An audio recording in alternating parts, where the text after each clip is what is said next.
Hello guys, कैसे हैं आप लोग। Welcome to my channel Swati की पाठशाला। और जेबी गुप्ता में क्वेश्चन नंबर 29 तक कर चुके थे। क्वेश्चन नंबर 30 से शुरू करते हैं। क्वेश्चन नंबर 30 में डिक्टेट कर रही हूँ। That is 12 1 ohm resistances are used as edge to form a cube. The resistance between two diagonally opposite, सबसे लास्ट में आपको दिख रहा होगा ये क्वेश्चन है, ठीक है। The resistance between two diagonally opposite corners of cube is, ये पूछ रहा है कि एक क्यूब है, ठीक है। अब ये मैंने क्वेश्चन डिक्टेट कर दिया, इसके बाद सीधे यहाँ पे आ जाते हैं। देखिए, तो एक क्यूब है, क्यूब ऐसा कुछ होगा। इस क्यूब में हर एक रेजिस्टेंस की वैल्यू कितनी है? 1 ओम है। ये 1 ओम है, ये सारा कुछ 1 ओम है। और डायगनली अपोजिट क्या है इसके? डायगनली अपोजिट कॉर्नर्स में, डायगनली अपोजिट कॉर्नर्स में ये पूछ रहा है इक्विवेलेंट रेजिस्टेंस क्या होगा, ठीक है। पहले ये डायग्राम बना लें, क्योंकि जब डायग्राम आप बना लेंगे तो आधा क्वेश्चन वहीं पर ही सॉल्व हो जाएगा, जहां पे आप डायग्राम कंप्लीट कर लेते हैं। इस तरीके से है, ठीक है। 1 ओम 1 ओम 1 ओम, ये चार इसके क्यूब में कितने वर्टेक्सेस होते हैं? क्यूब में जो फेस होते हैं 6 होते हैं, और एजेस कितनी होती है? 12। और 12 एजेस में ये 1 ओम के रेजिस्टेंसेस कनेक्टेड है। डायगनली अपोजिट की बात हो रही है, तो एक सपोज यहां से मैंने टर्मिनल ए लिया, तो इसका जो डायगनल है, आप 3D में इमेजिन कीजिए, इसका जो डायगनल है क्या होगा? यहां से अगर शुरू किया तो ये वाला जो डायगनल है, ये इसका अपोजिट क्या होगा? पॉइंट होगा, ठीक है। डायगनल होता क्या है? बेसिकली किसी भी शेप में डायगनल किसको कहते हैं? टू अपोजिट वर्टिक्सेस को मिलाने वाली लाइन को क्या बोलते हैं? डायगनल। तो अगर एक टर्मिनल यहाँ पे है ए, तो दूसरा टर्मिनल बी यहाँ पे होगा। ए और बी के बीच ये पूछ रहा है इक्विवेलेंट रेजिस्टेंस क्या होगा। The resistance between two diagonally opposite corner, ये दोनों जो है अपोजिट कॉर्नर है, इन दोनों के बीच का क्या पूछ रहा है? रेजिस्टेंस। तो शुरू करते हैं यहाँ से। सपोज यहाँ से करंट आई जाएगी, ठीक है। अगर यहाँ से करंट आई जाएगी तो एक चीज देखिए, ये 3 ब्रांचेस में क्या हो जा रही है? ब्रेक हो जा रही है। करंट आई इधर भी आएगी, करंट आई इधर भी आएगी, और करंट आई इधर भी आएगी। तो यहाँ कितनी हो जाएगी? Divided by 3। यहाँ कितनी हो जाएगी? I divided by 3। और यहाँ भी कितनी हो जाएगी? आई डिवाइडेड बाई 3, ठीक। आई करंट 3 ब्रांचेस में ब्रेक हो गई, I by 3, I by 3 and I by 3। इसके बाद ये वाली करंट इस तरीके से आई, अगेन ये यहाँ से क्या हो जाएगी? डिस्ट्रीब्यूट हो जाएगी 2 ब्रांचेस में, क्योंकि ये करंट आई बाई 3 यहाँ पे जा रही है, तो आई बाई 6, और यहाँ पे क्या मिलेगा? आई बाई 6, राइट। यहाँ से आई बाई 3 आई, लेकिन यहाँ पे क्या हो गई? आई बाई 6 हो गई। अगेन यहाँ से देखिए, ये आई बाई 3 करंट गई इधर, ठीक, और यहाँ से आई बाई 6 गई, ठीक है। अब ये आई बाई 3 फिर से आई बाई 6 और आई बाई 6 में ब्रेक हो जाएगी। आई बाई 6 यहाँ गई, आई बाई 6 इधर आई। यहाँ से आई अपॉन 6 और यहाँ से आई अपॉन 6, ये दोनों करंट मिलके फाइनली इधर कितनी जाएगी? आई अपॉन 3, ठीक है।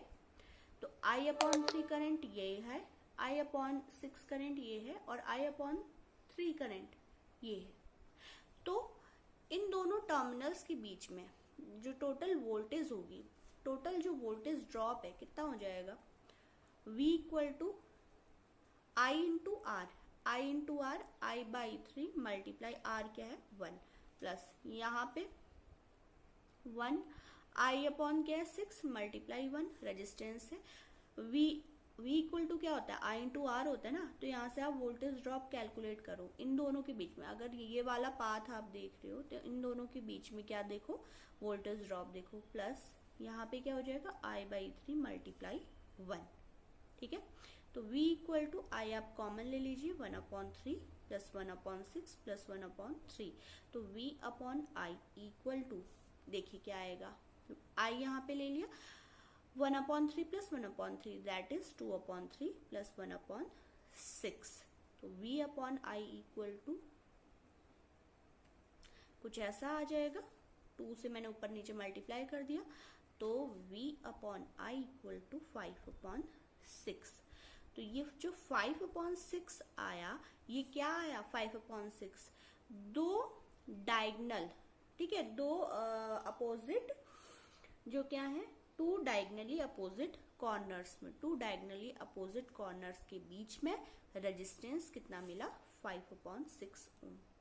ठीक, अब अगर इसकी जगह पे इसने 1 ओम ना दिया हो, कुछ और रेजिस्टेंस दिया हो, तो भी आप इसी तरीके से आप कर सकते हो। सपोज यहाँ पे 2 ओम के दिए होते, अगर 2 ओम दिया होता तो यहाँ पे आप क्या करते, 2 से मल्टीप्लाई करते, और 2 से मल्टीप्लाई करके आंसर जरूर नहीं कि यही सेम आए हर बार, आप 2 से मल्टीप्लाई करके देखिए, फिर आप इसे कैलकुलेट कीजिए। तो मे बी यहाँ पे रेजिस्टेंस कुछ भी दिया हो सकता है, यहाँ पे आई है तो सॉरी 1 ओम था, तो 1 ओम से कैलकुलेट करके 5.6 ओम आया। तो इस क्वेश्चन के बाद देखिए 5.6 ओम, 5.6 ओम इसका जो फर्स्ट ऑप्शन है वही है, तो इसका ए वाला ऑप्शन बिल्कुल राइट है, 5/6 वाला।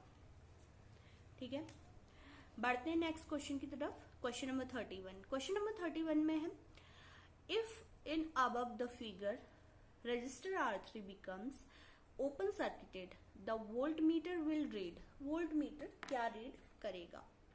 देखिए सबसे आसान क्वेश्चन है, 250 वोल्ट यहाँ पे क्या है, वोल्टेज है। सपोज यहाँ पे कोई बैटरी कनेक्टर 250, इसके ओपन सर्किट में ये वोल्टेज है। ठीक है, अब यहाँ से क्या किया इसने, R3 को रिमूव कर दिया। अगर ये R3 क्या कह रहा है, ओपन सर्किट हो जाए, तो यहाँ वोल्ट मीटर में क्या वोल्टेज आएगी। देखिए आप किसी भी पॉइंट पे आप चेक कर लीजिए, अगर यहाँ 250 है तो हर पॉइंट पे क्या आएगा, 250 वोल्ट ही वोल्टेज आएगी। तो इसका क्वेश्चन नंबर 31 का आंसर क्या है, answer number D. Question number 31 का आंसर नंबर डी बिल्कुल राइट है। तो आप किसी भी पॉइंट पे देख लीजिए, अगर यहाँ 250 है तो हर पॉइंट पे, किसी भी ओपन सर्किट वाले पॉइंट पे 250 वोल्टेज ही आएगी, क्योंकि इसके लिए VOC 250 दिया है, तो यहाँ से इसने ओपन कर दिया, कोई बात नहीं, यहाँ पे वोल्टेज तब भी 250 वोल्ट आएगी। नेक्स्ट क्वेश्चन है 32। How are 500 ohm resistors connected so as to give an effective resistance of 750 ohm. तो ऐसे क्वेश्चन काफी ज्यादा आते हैं कि कितने 500 ओम के रजिस्टर्स कनेक्ट किए जाएं कि इफेक्टिव रेजिस्टेंस 750 हो जाए। तो ऐसे क्वेश्चन मैंने R.K. राजपूत भी मैंने आपको कंप्लीट फर्स्ट चैप्टर करवाया, तो उसमें मेनली काफी ज्यादा ऐसे क्वेश्चन देखने को मिलते हैं। तो देखिए क्या करना है, हमें चाहिए क्या, 750 ओम चाहिए, और हमारे पास क्या है, 500 ओम है। ठीक है, 500 ओम हमारे पास है। अगर मैं ऐसा करूं कि 500 ओम, 500 ओम और 500 ओम तीनों को अगर मैं पैरेलल में कनेक्ट करूंगी, अगर मैं पैरेलल में कनेक्ट करूंगी तो फाइनली मुझे इफेक्टिव रेजिस्टेंस कितना मिलेगा, डिवाइडेड बाई 3। लेकिन मुझे यहाँ से 750 तो नहीं मिलेगा, तो मैं इसका मतलब गलत वे पे जा रही हूँ। अब एक चीज आप देखिए, अगर 500 ओम 500 ओम इन दोनों को मैं पैरेलल में कनेक्ट कर दूं और इसको मैं तीसरे वाले को सीरीज में जोड़ दूं।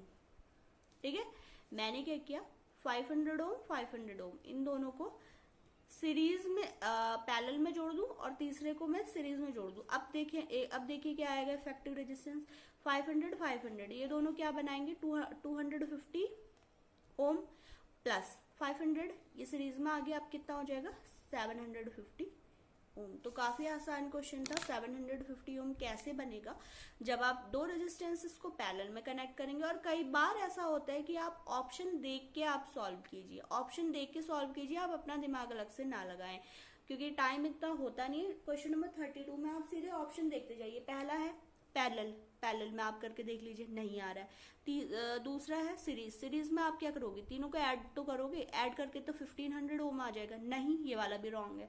तो सीधे ये डी वाला ऑप्शन बिल्कुल राइट है कि दो पैरेलल में लगाए जाएं, और तीसरा the combination of series with another 500 ohm register.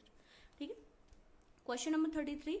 Which of the following does not use heating effect of electric current. Electric current का हीटिंग इफेक्ट कौन सा ये इक्विपमेंट के नेम दिए हुए किसमें यूज नहीं होता। इलेक्ट्रिक फर्नेस में यूज होता है, गीजर में यूज होता है, इलेक्ट्रिक आयरन में यूज होता है, इलेक्ट्रिक ओवन में यूज होता है, इमर्शन हीटर में यूज होता है। बस एक वैक्यूम क्लीनर है जिसमें हीटिंग इफेक्ट यूज नहीं होता। Question number 34, which of following is not equivalent to watt. Watt के इक्विवेलेंट कौन नहीं है, वॉट। ये भी आर के राजपूत में ये सेम क्वेश्चन। देखो P equal to V into I, बता चुकी हूं मैं ये आपको। V क्या है यहाँ पे, वोल्टेज, सीधे यहीं से देख लो।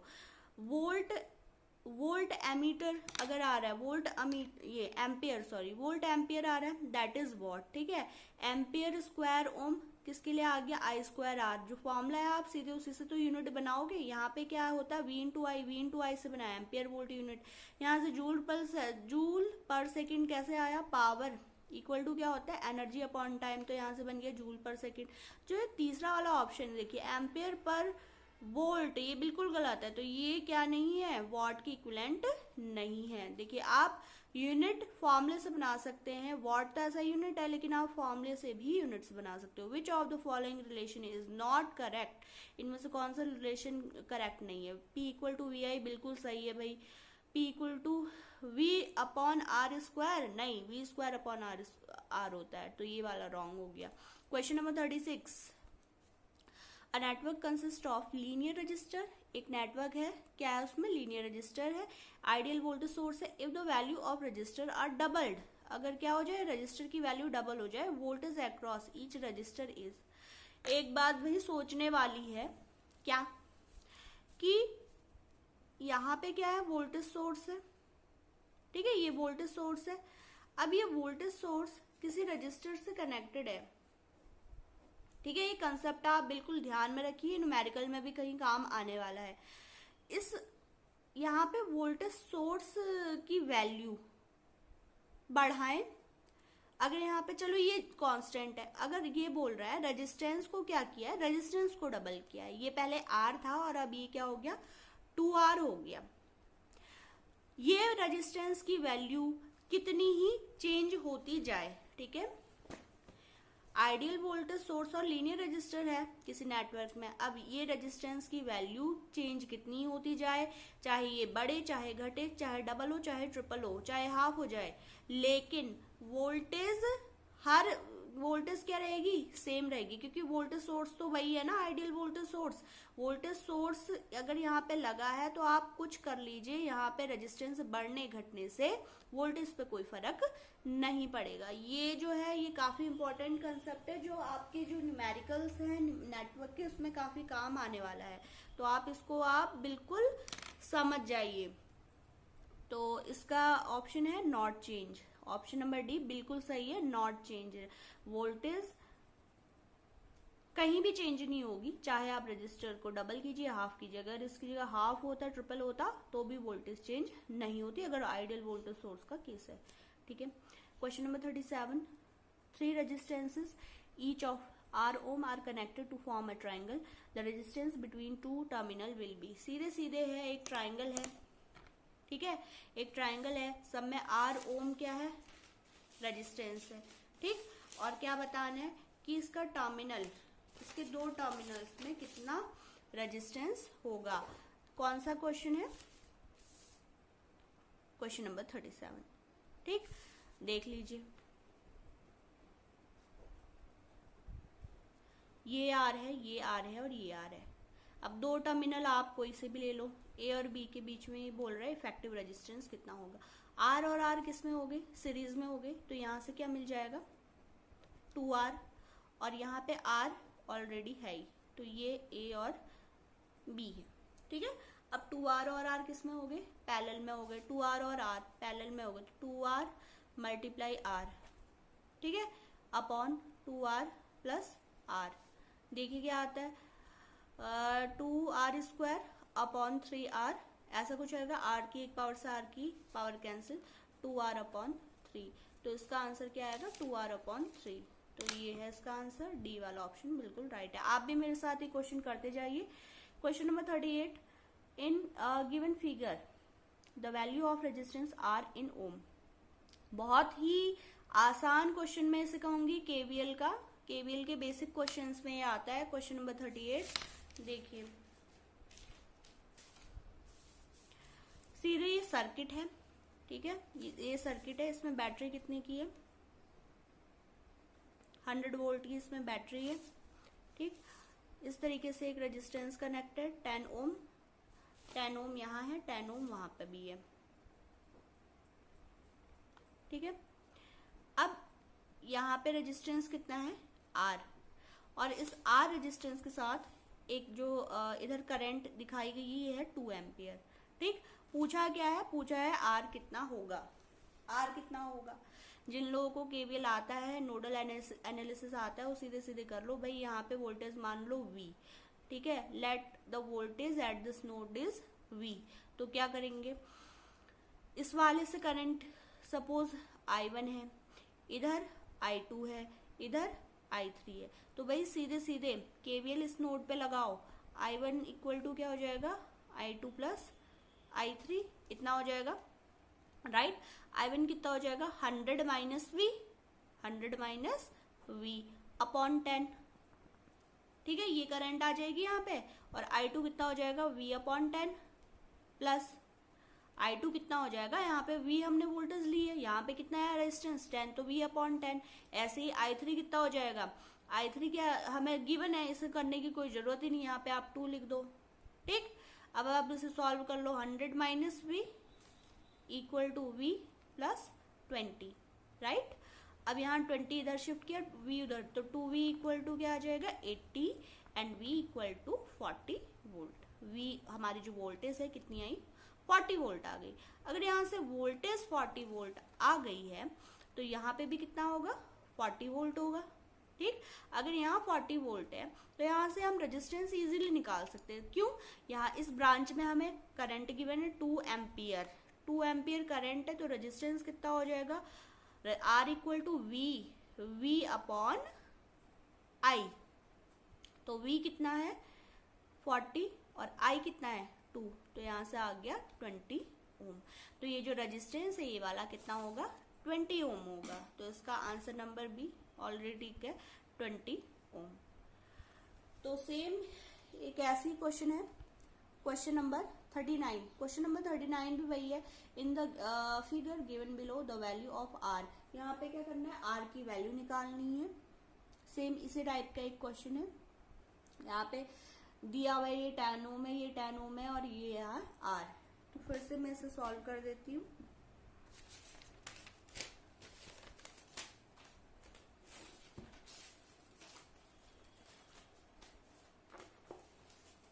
देखिए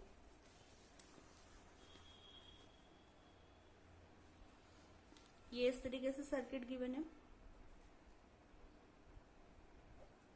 100 वोल्ट ये है, यहाँ पे है R, ये है 10 ओम, और यहाँ पे भी है 10 ओम, ठीक है। और यहाँ R की जगह पे क्या है, R में यहाँ पे करंट कितनी है 8 एम्पियर, ठीक। अब आपको R की वैल्यू फाइंड आउट करनी है। Let the voltage at this node is V, बस ये V आपने वोल्टेज यहाँ पे ले ली। तो यहाँ पे देखो करंट यहाँ को जा रही, इधर और इधर डिस्ट्रीब्यूट होगी, तो ये हो गया I1, ये हो गया I2।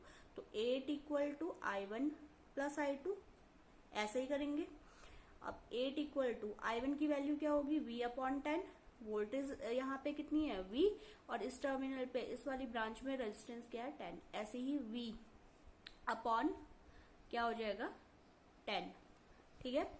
तो 8 इक्वल टू 2V अपॉन 10, तो यहाँ से क्या हो जाएगा V इक्वल टू कितना आ जाएगा 40 वोल्ट, ठीक है।